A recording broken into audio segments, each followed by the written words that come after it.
Antes de mais, muito boa tarde a todos. Eu gostaria de saudar todos os presentes, de agradecer o convite que me foi formulado para estar aqui presente. Portanto, é uma honra participar mais uma vez com este painel a falar sobre esta temática da pneumónica, que vamos trabalhando também já há alguns anos, e falar também sobre a minha investigação que se desenvolve maioritariamente no Alto Minho, portanto, no distrito de Viana do Castelo. Eu venho falar precisamente sobre a pneumónica nesta região norte de Portugal, tendo como base, fundamentalmente, os artigos da imprensa, cruzando, em alguns pontos, também com fontes de outros fundos, nomeadamente das autoridades com poder em termos administrativos e também com responsabilidades no campo sanitário. Ora, não querendo, digamos, se calhar frisar alguns aspectos que já foram referidos na primeira sessão, começar por dizer que a pneumónica causou grande impacto, sobretudo pelas elevadas taxas de mortalidade e também de mortalidade que registou, sobretudo entre a população mais jovem. Portanto, este impacto fez sentir também na própria imprensa que nós consultamos, imprensa não só de caráter local e regional, mas também a nível nacional. De frisar que, ao mesmo tempo que a pneumónica se fez sentir no território nacional, outras epidemias estavam a ter lugar. Na região norte, muito particularmente, a epidemia de tifo exantemático, que começou por afetar o Porto, deslocou-se para Braga, chegando também a Viana do Castelo, onde causou um elevado número de vítimas. Portanto, este aspecto é fundamental para nós percebermos o contexto em que se verifica esta epidemia. Outras doenças graçavam com grande incidência e a epidemia de tifo também estava, nesta altura, a provocar um elevado número de vítimas. Referi também que a gripe matou ao longo da história, particularmente em Portugal, nós estudamos alguns surtos. Por vezes estamos a falar de surtos que acabaram por ficar um pouco escondidos, se quisermos, sobretudo o que se verificou nos finais do século XIX, por uma epidemia de cólera que também alarmou as autoridades sanitárias portuguesas, mas efetivamente a pneumónica provocou memória como nenhuma outra e causou impacto como nenhuma outra epidemia de gripe registada no território nacional. Houve dificuldade, num primeiro momento, em diagnosticar a doença, portanto, avançaram-se com outras possibilidades. Ricardo Jorge avançou precisamente com o diagnóstico de gripe, estávamos perante a pneumónica, mas houve uma certa hesitação por parte de diferentes entidades, consideradas, digamos, entidades de nome na altura no campo da medicina, e Ricardo Jorge foi efetivamente uma autoridade que afirmou que Portugal estava a conhecer então vários casos de pneumónica. Como também certamente já saberão, o primeiro surto de pneumónica verifica-se na primavera de 1918, portanto, entra através do território nacional dos trabalhadores sazonais alentejanos, vindos de Espanha, rapidamente se propaga por todo o país. Há um certo silêncio por parte da imprensa, nomeadamente a imprensa alto-minhota, do distrito de Viana do Castelo, relativamente a este primeiro surto, o que também nos leva a concluir, pelo menos em alguns grupos da sociedade, ele tenha sido encarado com alguma leveza, com alguma ligeireza, embora tenha causado alarme no seio da comunidade médica. Finalmente temos o segundo surto, portanto, em finais de agosto, agora a norte, portanto, os primeiros casos são registados em Vila Nova de Gaia, entre soldados que, tendo licença, regressam às suas terras, aos seus locais de naturalidade e consigo levam a doença. Claro está que temos que atender às sociabilidades da época, aos espaços propiciadores de ajuntamentos, como se dizia então, que funcionaram como elementos propagadores da própria enfermidade e da própria doença. E assim se explica como é que rapidamente a pneumónica se estende a todo o país. Como nós estudamos outras epidemias, consideramos interessante referir este aspecto, que num primeiro momento, e isto está bem presente na imprensa, houve esta necessidade de encontrar um responsável, uma espécie de bode expiatório. E, mais uma vez, como no passado, como no século XIX, o bode expiatório eram os pobres. Porquê? Porque não tinham condições de higiene, portanto, não tinham hábitos de limpeza nas suas habitações, não tinham hábitos de limpeza pessoal e, portanto, houve esta necessidade de encontrar um culpado, um bode expiatório, e esse seria, então, a população mais pobre. No entanto, o que nós verificamos, através do cruzamento de fontes, é que também os espaços de sociabilização conotados como os grupos sociais mais elevados, mais abastados, funcionaram como focos propagadores da própria doença. Estou-me a referir muito particularmente às estâncias balneárias de então. Eu vejo isso no norte, muito particularmente em Vila Praia de Âncora, onde as elites se deslocavam para ir a banhos, para ir à praia, e, portanto, no seu regresso, fala-se precisamente de um propagar da própria enfermidade, da própria doença. Mas, efetivamente, houve esta necessidade, mais uma vez, de encontrar o bode expiatório entre os mais necessitados. Claro está que a sua propagação foi facilitada pelas deploráveis condições de vida que se registavam então em Portugal. Estamos no contexto da Primeira Guerra, faltavam bens essenciais, faltavam substâncias que então eram utilizadas nas mesinhas que supostamente exerciam efeitos curativos sobre a gripe, e as autoridades queixavam-se, clamavam por uma intervenção do poder público, por uma intervenção do governador civil para que bens essenciais que faltavam fossem repostos. Não nos podemos esquecer que estamos a falar de um período, e nós notamos isso em vários concelhos do distrito de Viana do Castelo, onde a fome se fazia sentir. Portanto, o racionamento, a fome, eram realidades e foram realidades concomitantes à pneumónica.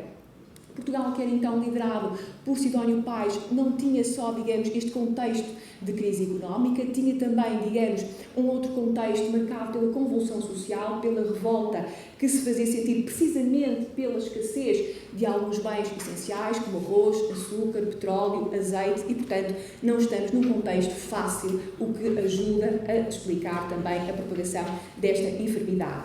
Perante este contexto, a sociedade sentiu a necessidade de encontrar algumas respostas, nomeadamente respostas de cariz social, como as sopas económicas, que se desenvolveram durante este período, para combater os preços exorbitantes dos géneros alimentares, portanto, que se tornavam inacessíveis a grande parte da população, mas mesmo assim podemos considerar que as respostas eram insuficientes perante o quadro social do país.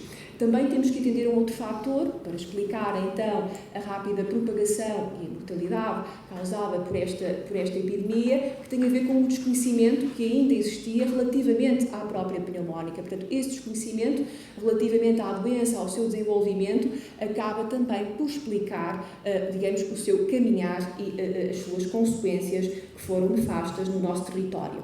Ora, notamos também, e muito particularmente através da imprensa, uma certa revolta perante a inoperância e a ineficácia das medidas desenvolvidas pelas autoridades administrativas e sanitárias. Portanto, este sentimento de revolta faz-se sentir muito particularmente no meio rural, onde existia ainda uma certa incompreensão e até podemos utilizar a palavra desconfiança relativamente ao saber médico. Nós verificamos que em algumas regiões, sobretudo as mais isoladas, nos concelhos de Melgaço, Monção, que as pessoas confiavam mais nos curandeiros do que propriamente nos médicos, porque os curandeiros abundavam e vejam, em 1918 existiam apenas 2 médicos para toda a população do concelho de Melgaço. A pneumónica vai matar os 2 médicos, portanto, e a população fica completamente à sua mercê, e neste caso acabará por conhecer a intervenção da Cruz Vermelha.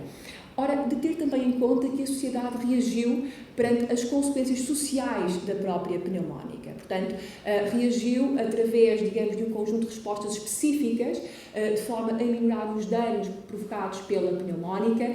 Veja-se que a pneumónica vitimou essencialmente uma população jovem, portanto, homens e mulheres jovens, que deixaram crianças, que ficaram completamente desamparadas, e nós vamos assistir no país à criação de orfanatos, precisamente para as crianças cujos pais foram vítimas da enfermidade. No caso do distrito de Viana do Castelo, assistimos à criação de um orfanato, precisamente em Vila Nova de Cerveira, que acolhia crianças de praticamente todo o distrito. Foi a única resposta que no distrito foi criada para acolher as crianças órfãs.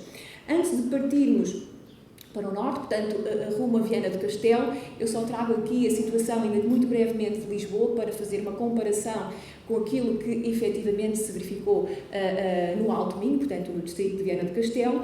Veja-se que em Lisboa os primeiros internamentos, segundo um relatório que eu encontrei no Alfarrabista das autoridades sanitárias de então, os primeiros internamentos registaram-se a 24 de setembro, portanto, sendo que a doença conhece uma curva ascensional até ao mês de novembro, quando começa a verificar-se, a registrar-se uma diminuição do número de casos. Os primeiros internamentos levaram a que os doentes fossem canalizados para o Hospital do Rio, que será insuficiente para dar resposta a todos os casos. Vejam que, precisamente, entre 24 de setembro e início de dezembro, entraram nos hospitais de Lisboa 4.817 doentes, havendo um equilíbrio entre o sexo feminino e o sexo masculino. Agora, o que nós notamos, mais uma vez, é que a doença se fez sentir entre as camadas da população mais jovem, tendo vitimado à volta de 1.333 doentes que deram entrada nestes hospitais. Como eu já referi, eles começam por dar entrada no Hospital do Rego, que tratava então as doenças contagiosas na altura. Esgotada a sua capacidade, passam por uma outra estrutura, o Hospital de Arroios, que também vê esgotada a sua capacidade, passando então para o antigo Convento das Trinas e, posteriormente, há uma discussão em torno da estrutura seguinte a ser utilizada, portanto, vai-se aventando a possibilidade de recorrer a um liceu, acabando por a escolha recair sobre o Liceu Camões. Portanto, não havia, se quisermos, uma resposta estruturada, foi quase que um caminhar à medida que as necessidades se iam colocando. E vemos exatamente a mesma situação no distrito de Viana do Castelo. Portanto, há uma adaptação de estruturas à medida que os hospitais vão ficando com a sua lotação esgotada. Também a Câmara Municipal de Lisboa tomou algumas medidas que depois serão seguidas por outras regiões do país, nomeadamente no distrito de Viana do Castelo, a começar pela suspensão dos mercados que funcionavam ao ar livre, pela concessão de esmola aos doentes que saíam do hospital, bem como às suas famílias, e depois, enfim, para evitar a especulação que se estava a verificar com os preços dos caixões, acabou inclusive por se disponibilizar as próprias oficinas da Câmara Municipal para que fossem então fabricados caixões que poderiam ser utilizadas pelas famílias pobres. Também se autorizou a realização de funerais noturnos, seguindo uma prática que já estava também a ser levada a cabo noutros países da Europa. No que diz respeito concretamente à região do Alto Minho, portanto, ao distrito de Viana do Castelo, estamos a falar na altura em que, enfim, a pneumónica se faz sentir, estamos a falar de um distrito composto por 10 concelhos, depois das reformas administrativas do século XIX que levaram à extinção de alguns concelhos. Estamos a falar de uma região do país que tem de forma intensa a marca da ruralidade, portanto, uma indústria incipiente, e estamos a falar também de uma região marcada pela imigração essencialmente masculina, que nesta altura tinha como destino preferencial o Brasil. Portanto, estamos a falar também de uma região que lidava neste período com graves problemas sanitários. Quando a pneumónica marca presença, como já referi, esta região conhecia os efeitos do tifo, febre tifoide e também tinha um problema sério com a varíola que se fazia sentir, sobretudo entre as crianças, que era explicado na altura pelas autoridades sanitárias pela resistência demonstrada à vacinação. Portanto, os pais resistiam a vacinar os seus filhos, portanto, o que exigia depois também algumas medidas, e a doença continuava, de facto, a matar durante este período. Como já referi, um dos problemas que era avançado não só pelas autoridades administrativas, sanitárias, mas também pela própria imprensa, era esta resistência à vacinação. Pedia-se a colaboração dos párocos para que nas missas sensibilizassem as populações para a sua importância. Chegou, inclusive, em alguns concelhos, a avançar-se com a possibilidade de impedir que as crianças que não estivessem vacinadas frequentassem a escola primária, para ver se, enfim, os pais se mostravam mais sensíveis à importância da vacinação. Um outro problema, enfim, que eu também tenho estudado, tem a ver com a situação dos chamados alienados, portanto, dos doentes mentais. Faltavam estruturas para acolher estes doentes, continuavam a ser enviados para o Hospital Ria Foz, nesta altura já o Hospital Miguel Bombarda, e também para o Hospital Conde Ferreira, fundado em 1883. Outro problema tinha a ver com as meretrizes, portanto, as chamadas toleradas. Estamos a falar de prostitutas, enfim, que eram também designadas matriculadas, que eram, digamos, que submetidas a inspeções periódicas e que estavam circunscritas, enfim, no seu labor onde uma determinada área geográfica, mas que circulavam impedindo que se fizesse um controle, sobretudo, das doenças sexualmente transmissíveis, nomeadamente e muito particularmente da sífilis. sendo também muitas vezes consideradas elementos perturbadores da ordem pública, estando associados a crimes contra pessoas, mas essencialmente crimes contra a propriedade, furtos e roubos. E depois temos um outro problema muito sério no que diz respeito à saúde pública, que era precisamente a inexistência de cemitérios em várias freguesias dos concelhos do Distrito de Viana do Castelo. Todos tinham hospital, portanto estamos a falar de concelhos, 10 concelhos, todos tinham o seu hospital. Quase todos os hospitais eram geridos pelas misericórdias, portanto estruturas pequenas e geridas pelas Santas Casas, que não conseguiam dar resposta muitas vezes à procura e, portanto, desenvolvem esta assistência domiciliária, que já, enfim, já era uma prática recorrente na Idade Moderna e que persiste durante este período. No entanto, o que nós verificamos é que ainda nesta altura as misericórdias se mostravam resistentes a receber nos seus hospitais enfermos portadores de doenças contagiosas. Mas em situações, digamos, mais complicadas, como no século XIX, quando da epidemia de cólera e agora também com a pneumónica em 1918, nós vamos assistir à criação de hospitais de isolamento e de hospitais provisórios com colaboração ou por iniciativa das misericórdias.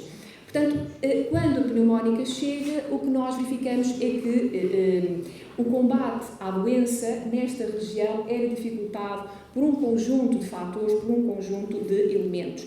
Por um lado, o desconhecimento que ainda existia relativamente ao desenvolvimento das próprias doenças, a escassez de substâncias medicamentosas nas boticas e farmácias, a ausência das condições de higiene nas habitações, portanto, a casa minhota era particularmente criticada porque se considerava que o alto minhoto não encarava a casa como um local de descanso, mas essencialmente como um prolongamento do local de trabalho, e nós, das descrições, enfim, não só desta época, mas em anos posteriores, verificamos que era frequente, ainda nos anos 30, 40, que dentro de casa o homem partilhasse o seu espaço com os animais, portanto, e faltavam estruturas que efetivamente impediam que se levasse a cabo, então, a limpeza dos corpos. Por outro lado, faltavam médicos, faltavam cirurgiões, faltavam profissionais de saúde, portanto, este era um desafio constante desde o século XIX que não se conseguia ultrapassar e considerava-se, inclusive, também que as farmácias eram insuficientes para dar resposta, então, à procura. Notamos também que há uma agravante, sobretudo a partir dos finais do século XIX, neste cenário, mas sobretudo que se faz sentir nos inícios do século XX, que é a situação das misericórdias, portanto, e que tem impacto nos hospitais. As misericórdias reconhecem que necessitam de efetuar melhoramentos, de avançar com obras nos seus hospitais, mas não têm recursos económicos para o fazer e vão procurar fazê-lo pedindo, digamos, apelando à beneficência, à solidariedade, não só dos locais, mas muitas vezes àqueles que estavam do outro lado do Atlântico, portanto, aos chamados brasileiros. No entanto, nem sempre os recursos que se conseguiam obter eram suficientes para levar a cabo as necessárias reformas nestas estruturas. Tudo isto repare-se num tempo e num local afetado pelo tifo, pela febre tifoide, pela coqueluche, sarampo, enfim, várias doenças a que se juntava, muito particularmente também a partir dos finais do século XIX, a tuberculose, cujos números vão então aumentar.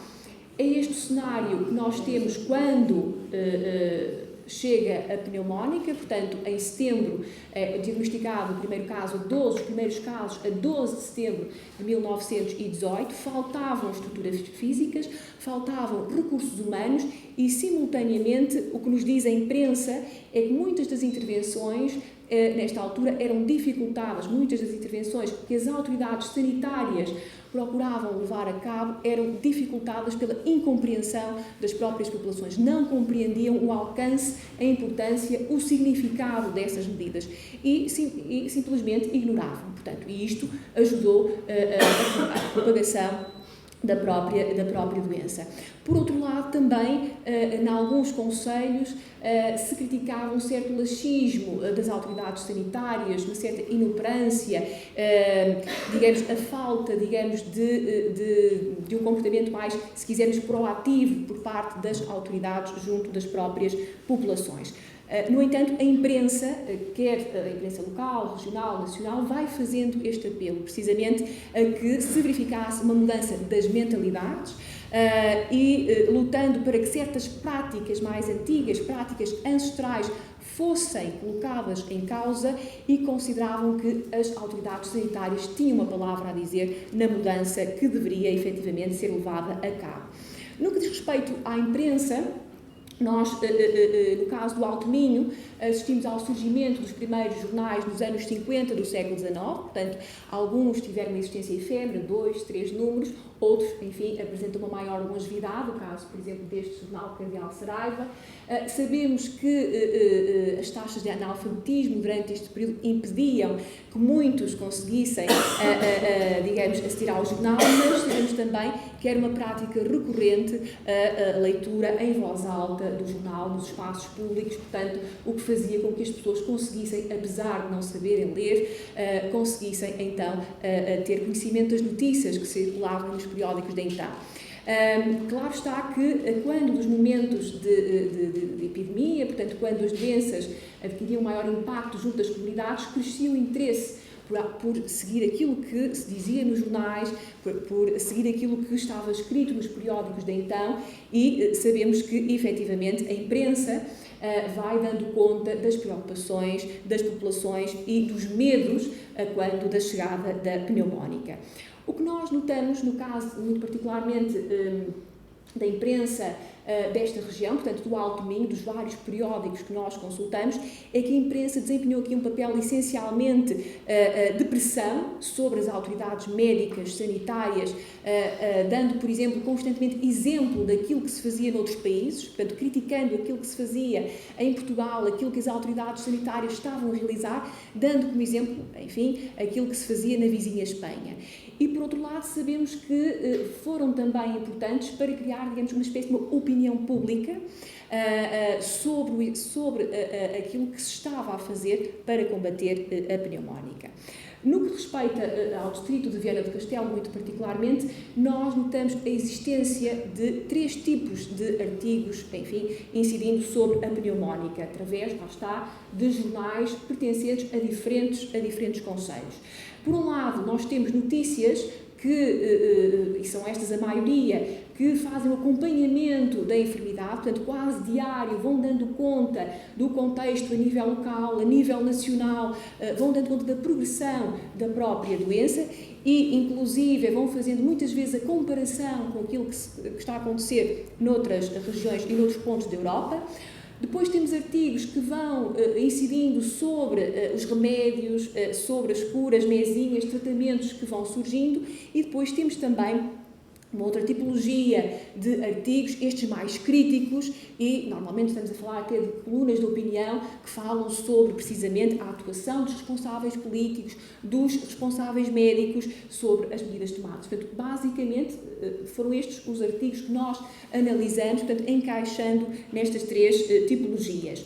No que diz respeito à primeira, é muito interessante que, enfim, ainda que cruzando com outra documentação, nós conseguimos conhecer os avanços da doença. Portanto, há quase que um relato diário daquilo que vai acontecendo entre os meses de setembro e de dezembro de 1918. Depois, enfim, muito pontualmente surgem referências no ano de 1919 à pneumónica. E vemos precisamente que logo a 12 de setembro de 1918 se dá conta da existência de 3 casos, enfim, que causam alguma desconfiança entre operários que vinham das minas da Borralha, onde a doença já se estava a fazer sentir e, portanto, há um alarme geral dizendo que é pneumónica. Portanto, estamos perante a pneumónica em 3 freguesias do distrito de Viana do Castelo.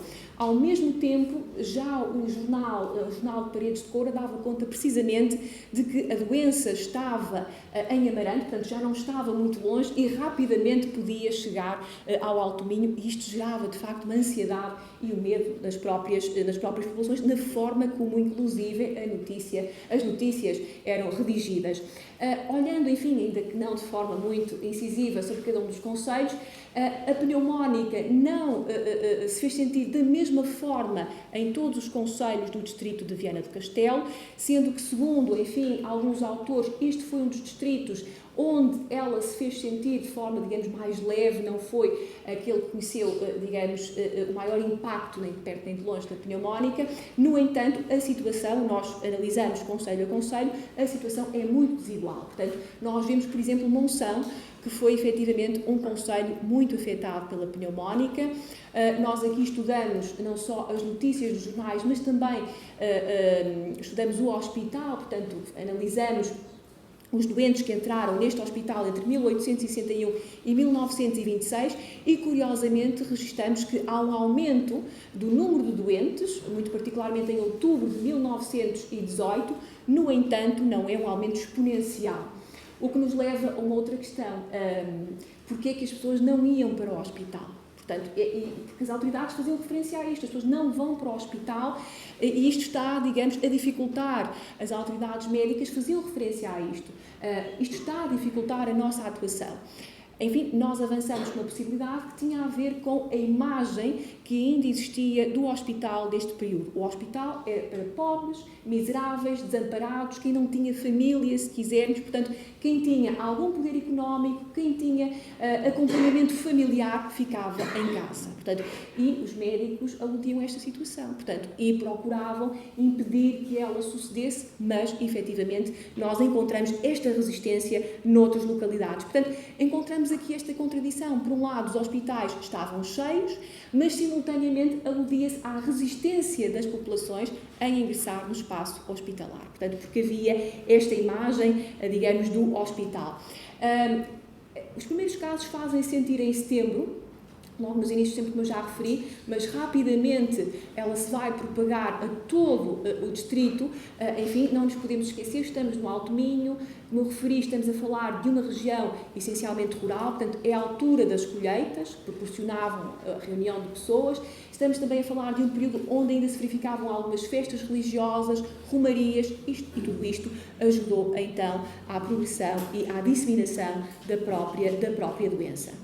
Ora, de ter também em conta que no dia 16 de setembro a doença já alastrava com grande intensidade em Viana do Castelo, portanto vejam, no dia 12 são diagnosticados os primeiros casos, no dia 16 ela está já em Viana do Castelo, manifestando-se entre os militares, mas a situação aqui era particularmente crítica. Porquê? Porque ao mesmo tempo que a pneumónica chega a Viana do Castelo, faz sentir uma epidemia de varíola, portanto não havendo capacidade, digamos, de resposta suficiente por parte das autoridades médicas, essencialmente e sanitárias, para responder então às necessidades das populações. Foram tomadas algumas medidas, enfim, os exames e a abertura das aulas foi suspensa, proibiram-se os ofícios religiosos, as igrejas foram fechadas, mas o que nós sabemos também é que a doença continua a fazer sentir e vai-se fazer sentir de forma extremamente intensa até novembro. Recorria-se, enfim, também, só a jeito de curiosidade, a imprensa ia dando conta do esforço que era levado a cabo, portanto, foram-se queimando ramos de árvores nas praças e ruas para purificar a atmosfera, portanto, queimavam-se ramos de pinho, de alecrim e de eucalipto para afastar, digamos, os ares impuros e os agentes propagadores da enfermidade e, enfim, a Misericórdia, que era então a responsável pelo hospital, vai pedir ajuda à Câmara Municipal para ver se consegue ceder algum espaço para receber, então, os doentes que padeciam na altura de varíola. Rápido? 5 minutos? Sim, eu consigo. 5, 6. Sim. Notar também que o Hospital da Misericórdia esgota a sua capacidade, portanto, mesmo com a transferência dos doentes de varíola para uma outra estrutura, é necessário recorrer então ao Hospital Militar, que vê também esgotada a sua capacidade, e vai-se então utilizar o antigo edifício do Colégio de São José. Portanto, a mesma situação que se verificou em Lisboa, a necessidade de adaptar as estruturas, adaptar os edifícios para acolher os doentes, enfim, uma vez que o Hospital da Misericórdia não consegue dar resposta. De ter também em conta que a Misericórdia, na altura, Misericórdia de Viana do Castelo vivia um momento complicado em termos económicos, portanto estamos num período em que os necessitados aumentam em termos numéricos, fruto da própria conjuntura, e o país vive uma situação de crise económica, o que faz aumentar os preços dos produtos e de bens essenciais. A Misericórdia está numa situação complicada, pede ajuda ao Presidente da Comissão Distrital de Assistência e à Junta-Geral, que vai negar esse auxílio no combate à pneumónica. No entanto, a Misericórdia não vai baixar os braços e vai, enfim, recorrer a outras medidas para ajudar os doentes e também as famílias que foram tocadas pela pneumónica. A imprensa da época faz também referência, digamos que, à forma como a sociedade civil se mobilizou para fazer face à doença. Portanto, foram criadas a pneumónica, foram criadas comissões de socorros, portanto, que desenvolveram, levaram a cabo várias atividades beneméritas, portanto, que mostram, enfim, o empenhamento também da própria sociedade civil em ajudar as vítimas da doença. E, no que diz respeito ao distrito de Viana do Castelo, foi particularmente importante a ação da Cruz Vermelha Portuguesa, enfim, face à inexistência de recursos, inclusive de recursos humanos, dado que muitos dos profissionais de saúde, nomeadamente médicos, que já eram poucos, acabaram por sucumbir à própria doença. Notamos também que, através da análise dos jornais, nos diferentes concelhos foram tomadas, enfim, medidas para combater a epidemia, entre elas a necessidade de sensibilizar as populações para a importância dos hábitos de higiene, apelava-se à beneficência das populações, portanto, a que as populações contribuíssem com donativos, quer em dinheiro, quer em géneros. Foram criados, então, os hospitais de isolamento com apoio das Misericórdias, recorria-se à colaboração das delegações locais da Cruz Vermelha Portuguesa e, enfim, em alguns locais, notamos que a população, apesar destas medidas, acabou por ficar entregue à sua sorte. Portanto, as medidas não funcionaram. Não é? Havia este apelo, havia muitas vezes um apelo constante até por parte da imprensa, mas no terreno estas medidas não funcionaram. Veja-se o caso, por exemplo, de Paredes de Coura. A 5 de outubro nós temos conhecimento que a doença se faz sentir neste concelho. Já se denunciava desde setembro a situação sanitária deste concelho, aludia-se à falta de higiene das casas, à falta de hábitos, digamos, de limpeza das próprias populações. Mesmo assim, a gripe chega e vai ter grande impacto neste concelho. De ter em conta que, lá está, o concelho também não se preparou de forma, digamos, efetiva para esta epidemia. O hospital de Paredes de Coura era dos mais recentes, portanto estamos a falar de um hospital datado dos anos 80 do século XIX, era considerado um hospital moderno para a altura, não é? Mas mesmo assim debatia-se com vários problemas, nomeadamente a falta de recursos humanos, substâncias medicamentosas, procurando, enfim, sobreviver com o apoio das autoridades, nomeadamente do governador civil.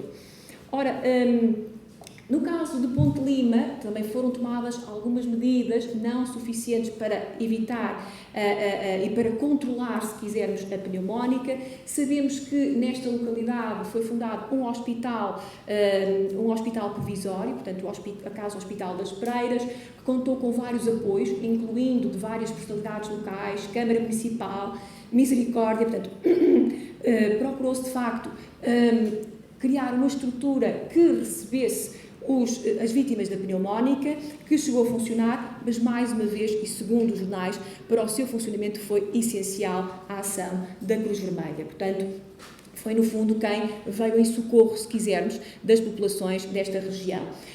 De ter em conta também que se aludia nos periódicos à visita que o governador civil fez quando a gripe já agraçava, portanto, quando a gripe já se fazia sentir, fez essa visita acompanhado por 2 médicos que foram distribuindo esmolas, medicamentos e dando orientações sobre, enfim, as diretrizes a seguir em matéria de higiene e também de limpeza. E é interessante verificar que esta distribuição de medicamentos era necessária. Porquê? Porque muitas farmácias fecharam durante este período, porque muitos dos seus proprietários acabaram também por ficar doentes e, portanto, as farmácias fecharam portas. Tal como alguns jornais vão falhando alguns dos seus números, porque os seus funcionários, os seus colaboradores ficaram doentes. Também os periódicos avançam com o número de óbitos, portanto, no caso do Jornal Cardeal Saraiva, que avança com os números concretos sobre as vítimas da pneumónica entre 29 de setembro e 16 de novembro de 1918, portanto, verificamos que neste espaço de tempo em Ponte Lima morreram, não sei se conseguem ver, 542 pessoas. Portanto, a pneumónica vitimou 542 pessoas, fundamentalmente na vila de Ponte Lima e também nas freguesias mais populosas. Notamos ainda que... Sim? Ok, já estou quase. Notamos ainda que em Valença, vou então abreviar, em Valença foram também tomadas várias medidas que vão surgindo da imprensa, portanto as casas foram lavadas, faziam-se defumações, distribuíam-se também medicamentos entre as populações, enfim, e apelava-se à beneficência, portanto, e à solidariedade dos valencianos. Aqui o que nós notamos também é que a pneumónica vai manter uma forte incidência até ao mês de dezembro, quando nos demais concelhos do Alto Minho ela começa a diminuir a partir de meados de novembro. No caso de Valença ela vai manter-se com uma forte intensidade, pelo menos em algumas freguesias, até finais de dezembro. Notamos também que a imprensa vai dando conta de algumas iniciativas que são levadas a cabo por parte da população, nomeadamente iniciativas que nos levam a crer que as populações procuram um refúgio no sobrenatural, portanto, deixam de acreditar na ação dos médicos e pedem ajuda a Deus, se quisermos ler desta forma, portanto, o que fazem é procuram o conforto na religião. Nós vemos isso através da celebração de missas, preces públicas, promessas, procissões, portanto, que são levadas a cabo durante este período, havendo aqui um envolvimento da Igreja Católica, que a imprensa também vai retratar. Portanto, isto, enfim, procurava aludir ao avanço da própria doença e depois ao recuo já a partir de finais de novembro. As diretrizes que são avançadas no mês de outubro pela Direção-Geral de Saúde, que, enfim, não se fazem sentir, ou pelo menos não têm o efeito esperado no distrito de Viana do Castelo, e referir que, no que diz respeito à imprensa, nós notamos que ela procura destacar, nomeadamente os periódicos locais, procuram destacar a atuação de algumas entidades, nomeadamente a Cruz Vermelha Portuguesa, dos Bombeiros Voluntários e, sobretudo, das Misericórdias, que conseguem ajudar as populações, não só recebendo os doentes nos seus hospitais, mas também através das esmolas que iam concedendo às famílias afetadas e também através do apoio que deram na criação de estruturas provisórias, portanto, de hospitais de isolamento. Ao mesmo tempo que, enfim, a imprensa também ia apresentando outras iniciativas de outras associações e de outras agremiações que procuravam reunir verbas para depois distribuírem e acolherem as vítimas da pneumónica.